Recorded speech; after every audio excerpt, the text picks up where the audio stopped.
The trunk creaked as it opened, the rusted hinges protesting like they had something to confess. At first, he thought it was empty, just darkness and the stale smell of metal and dust. Then a small hand moved, just slightly, barely enough to be real. He froze, heart slamming against his ribs, breath caught somewhere between disbelief and fear. When his eyes adjusted, he saw them. 3 children, curled together, silent, watching him like frightened animals who had learned the hard way that noise could be dangerous. For a moment, the world seemed to tilt. He had opened thousands of trunks in his life. This was part of his job: inspection, recovery, transport. Old cars, abandoned vehicles, forgotten junk. Never this.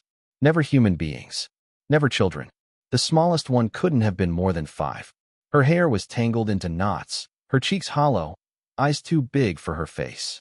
She clutched a threadbare doll missing one eye. Beside her was a boy, maybe 8 or 9, his arm instinctively wrapped around her shoulders, like he'd been doing this for a long time. The oldest, a thin girl of about 12, met his gaze without blinking. There was no crying, no screaming, just exhaustion and a kind of quiet bravery that made his chest ache. "How long?" he whispered, though he didn't expect an answer. "A month," the girl said. Her voice was hoarse, like she hadn't used it much. "We've been in here for a month." A month. The word echoed in his mind like a gunshot. A month in a trunk. No windows. Barely any air. Surviving on scraps, on hope, on the promise that eventually someone would open it. He stumbled back, nearly falling. His hands were shaking as he fumbled for his phone, calling emergency services, trying to explain something that sounded impossible even to his own ears. While he waited, he grabbed his jacket and gently draped it over the children, even though the air was warm. They were shivering anyway. The boy flinched when he moved too fast. The little girl whimpered, burying her face in her sister's arm. "It's okay," he said, forcing his voice to stay calm. "You're safe now. I promise." He wasn't sure if they believed him. After what they'd been through, promises probably meant very little. The sirens came fast, slicing through the quiet like a lifeline. Paramedics, police, reporters soon after. The children were lifted out one by one, their legs stiff, their bodies weak. When the smallest girl was carried past him, she looked back at the trunk, then at him. "Thank you for opening it," she said softly. He turned away, tears burning his eyes. The story spread like wildfire. Headlines called it a miracle, a horror, an unimaginable crime. People asked the same questions over and over. Who would do this? How did they survive? Where were their parents? The answers came slowly, piece by painful piece. Their mother had been running, not from the law, but from someone who believed he owned her. An abusive partner, violent, relentless. She had tried shelters. She had tried police. Every time he found her. Every time it got worse.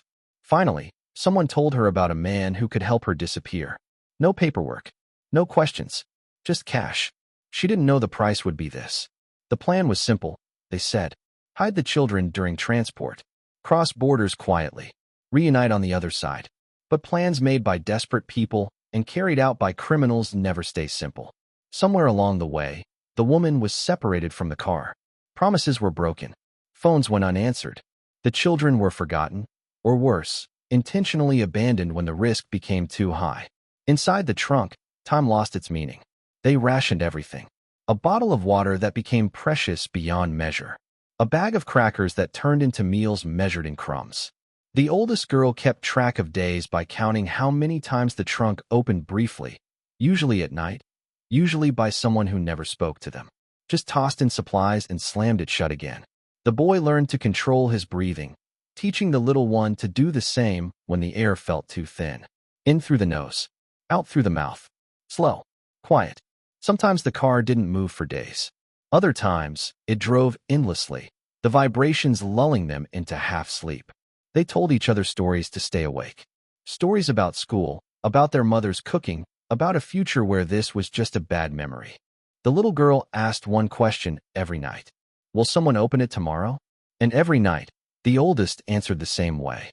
Yes, someone will. She said it even on the nights she didn't believe it herself.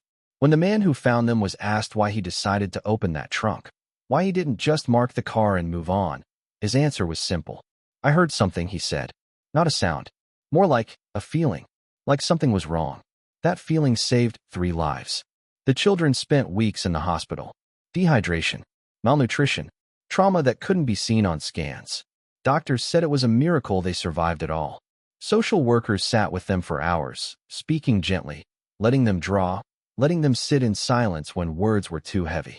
The oldest never let go of her siblings' hands. Their mother was found alive, hundreds of miles away. When she heard the news, she collapsed. Guilt crushed her, even though everyone told her she had tried to protect them. She was reunited with them in a quiet room, no cameras allowed. When the door opened and the children saw her, they ran, unsteady, weak, but determined. For the first time in a month, they cried. The man who opened the trunk didn't think of himself as a hero. He avoided interviews after the first few. The attention made him uncomfortable. But every now and then, he received a drawing in the mail. 3 stick figures holding hands. A car, an open trunk, and a sun drawn too big for the page. He kept every one. Months passed. The story faded from headlines, replaced by newer tragedies, newer shocks. But for 3 children, life slowly became something more than survival. They learned how to sleep without waking in panic, how to eat without hiding food, how to trust that when someone closed a door, it didn't mean they were being trapped again. Sometimes, the oldest girl still dreamed of darkness and metal and silence. But she also dreamed of that moment, the light flooding in, the sound of hinges opening, the face of a stranger who chose to look instead of turn away. One choice, one moment of curiosity, one trunk opened, and 3 children, who had traveled like cargo for a month, were finally seen as what they were all along: human.